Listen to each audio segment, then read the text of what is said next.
Welcome sa panibagong tutorial. And this time, ang gagawin natin ay yung kanta ni Dan Seals. Ang pamagat ay One Friend. Ang chords na gagamitin natin ay based doon sa original na key sa D chord.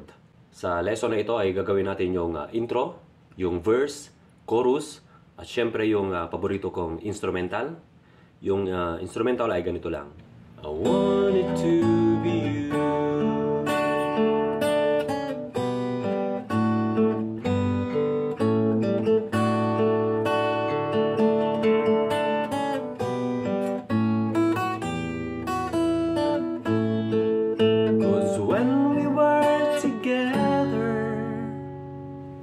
Kung gusto nyong matutunan yung instrumental na yan, ay tutok lang sa lesson para in no time, makuha nyo yung kung paano i-play yung instrumental na yan.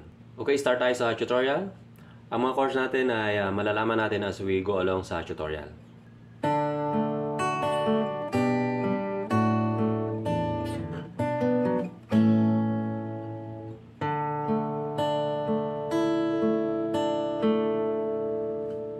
Okay, start tayo sa D chord.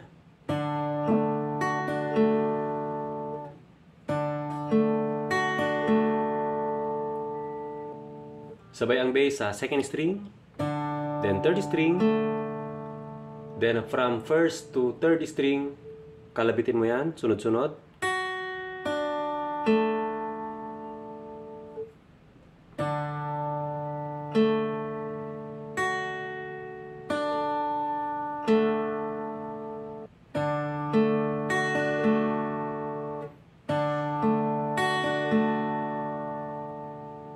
Then pagkatapos ng D ay isang measure ng tatlong chords. Yan ay G over B, D over A, at saka E minor 7.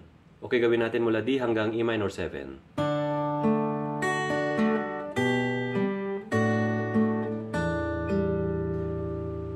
Sa G over B, ang bass mo dyan ay yung sa second fret ng 5th string.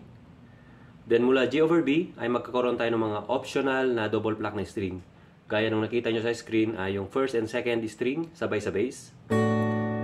Pero optional lang naman yan. Kung ayaw nyo ng double pluck na string ay sabay lang ang bass sa first string.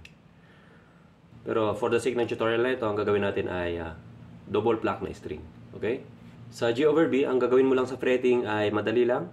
Mula sa D chord, huwag mo nang tanggalin yung dalawang nasa baba. So ililipat mo lang yung hintuturo doon sa bass, sa 5th string, 2nd fret. Then yung hinliliit sa 3rd fret nung 1st string. Sa G over B, sabay ang bass sa 1st and 2nd string. Then 3rd string na open. Then sunod agad dyan yung D over A. Yan ay D chord na ang bass ay sa A. Open na 5th string. So D, balik ka sa D chord. Then kalabitin mo sabay ang bass sa 1st and 2nd string ulit. Then 3rd string. Pagkatapos niyan ay E minor 7. Ang E minor 7, kahit ito lang ang iwan mo dyan sa fret. 3rd string ng 3rd fret ng 2nd string. Then sabay yan sa bass na open. 6th string. Then 3rd string na open. Recap natin mula D hanggang E minor 7.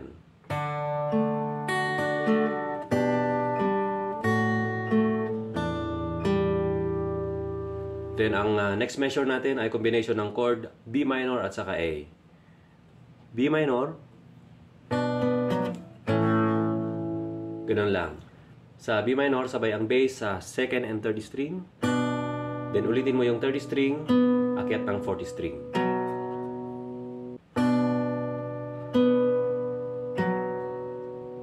Then A. Sa A, sabay ang bass sa 2nd and 3rd string. Ganun lang. Mula sa B minor,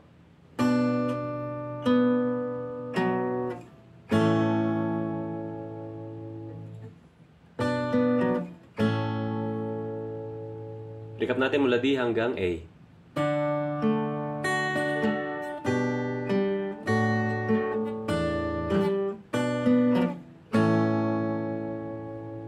Pagkatapos niyan ay D sus. Sa D sus, formang D pero open mo yung first string.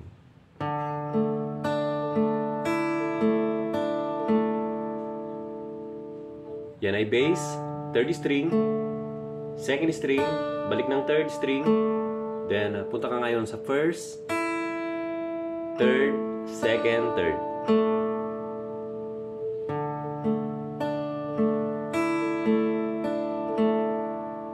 Recap natin yung intro.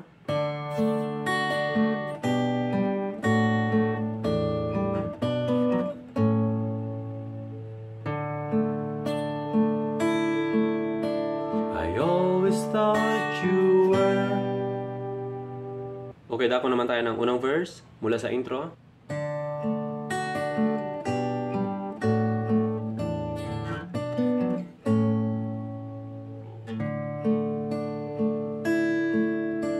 I always thought you were the best.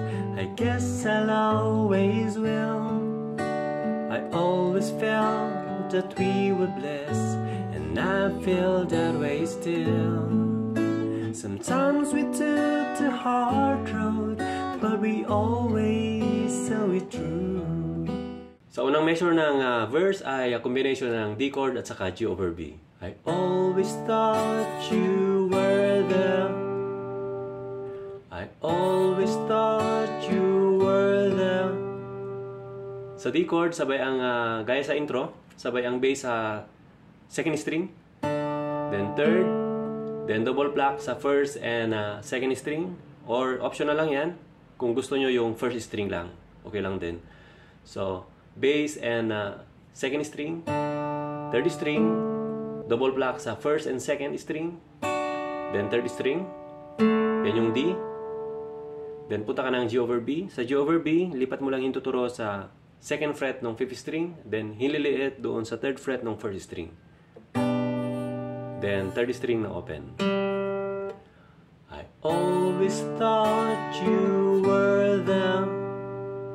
Then, second measure ay D over A at saka G. I always thought you were the best. I guess I'll. Sa word na best ay D over A. Yan ay sabay ang first and second string sa bass. Ang bass na gagamitin ay yung 5th string open. Then, third string.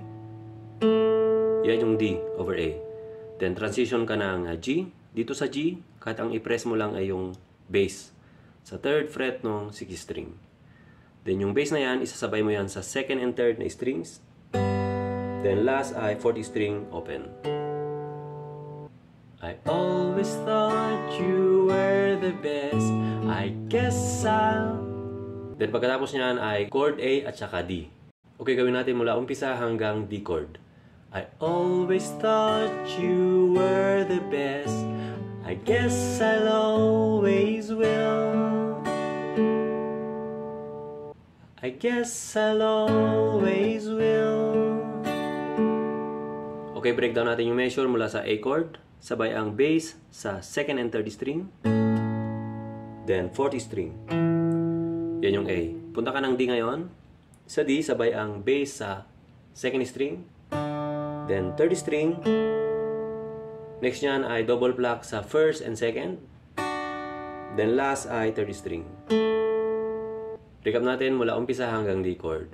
I always thought you were the best. I guess I'll always will. Then, pagkatapos nyan ay combination ng D chord at saka G over B. I always felt that we were. I always felt that we were. Yung D chord dito ay pareho lang doon sa previous na D, at saka yung G over B ay pareho lang din doon sa unang G over B na napag-aralan na natin. I always thought you were the best. I guess I'll always will.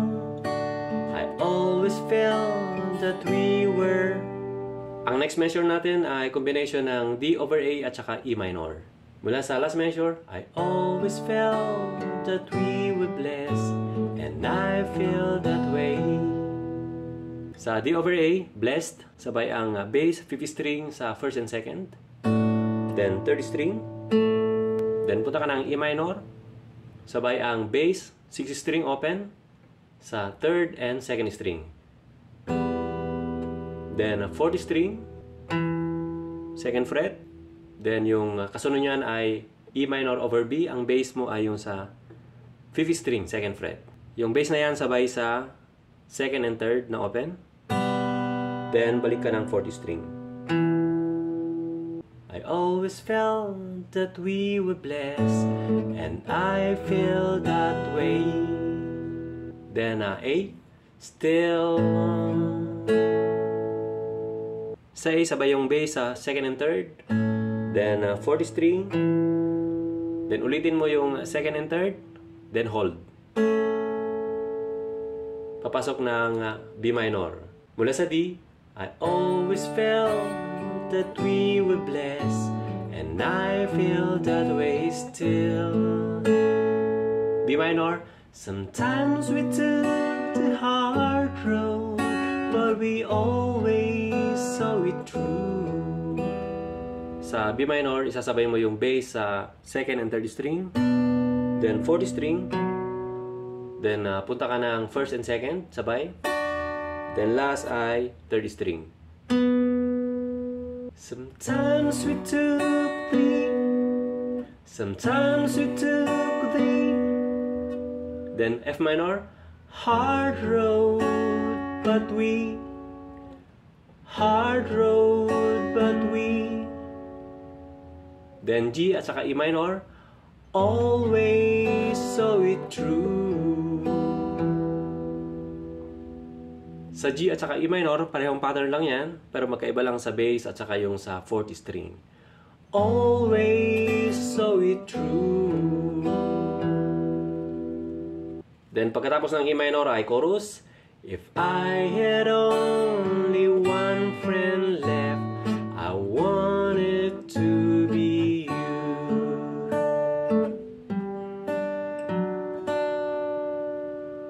Yung mga pattern dyan sa chorus ay pareho lang din dun sa mga napag-aralan na natin, maliban dun sa last part. If I had only one friend left, I wanted to be you.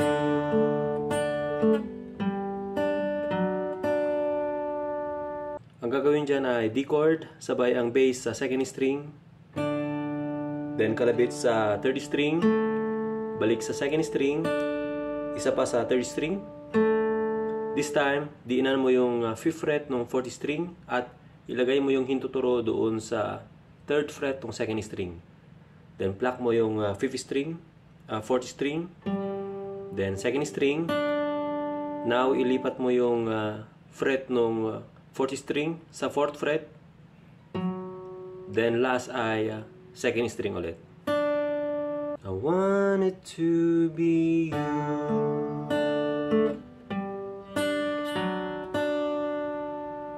Then pasok ng second verse.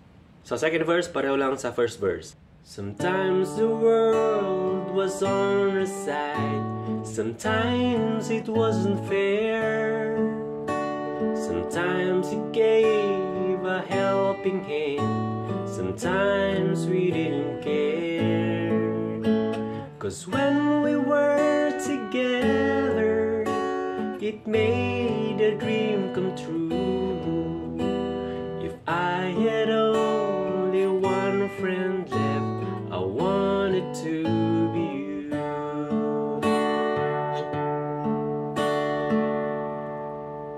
Then pasok ng bridge. Pagdating sa bridge mula sa last part ng second chorus, I wanted to be you. Someone who understands me and knows me inside out and helps keep me together and believes without a doubt that I could move a mountain, someone to tell it to. Then chorus, if I had only one friend left, I wanted to be you. Pasok ng instrumental. Dito sa instrumental, I wanted to be you.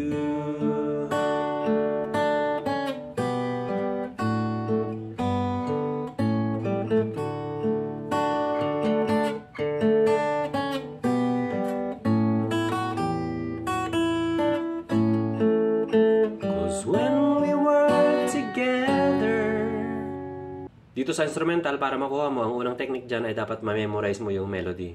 Yung melody niyan ay ganito lang. Tararararararan, tararan, tararararan, tararararararan. Sa D chord, sabay yung bass saka second string, then third, then double pluck sa first and second. Then third string, second string, ulitin mo yung second string pero idiin mo yung second fret. From third sa second. Tang, tang, tang. Then G over B. Tan. Then D over A. Then G. Then A. Ulit sa D. I want it to be you. Tang, tang, tang, tang, tang, tang, tang, tang, tang. Then D. Dito sa D.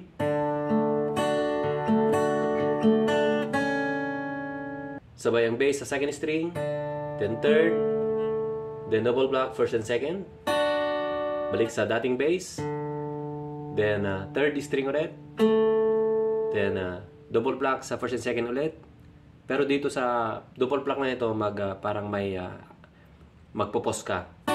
Parang ganon.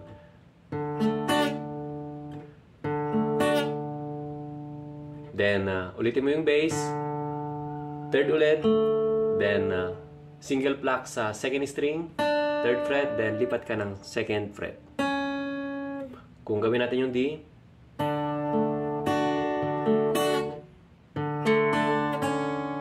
Ganun lang. G over B. A. E minor. Hililiit sa third fret ng first string. Then lipat mo yung first string, second fret. Release mo yung first string. Then third fret ng second string. Punta ka ng A. Then sa third string ng chord A, dalawang magkasunod sa third string. Then release mo yung third string para open. Para sa buelo papuntang 'Cause when we were together. Okay, recap natin yung instrumental. I want it to be you.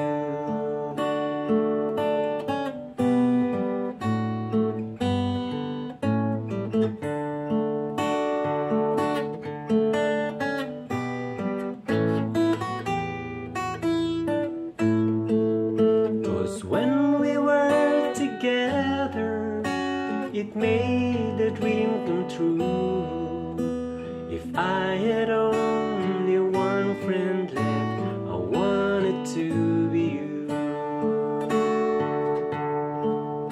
Someone no understands me.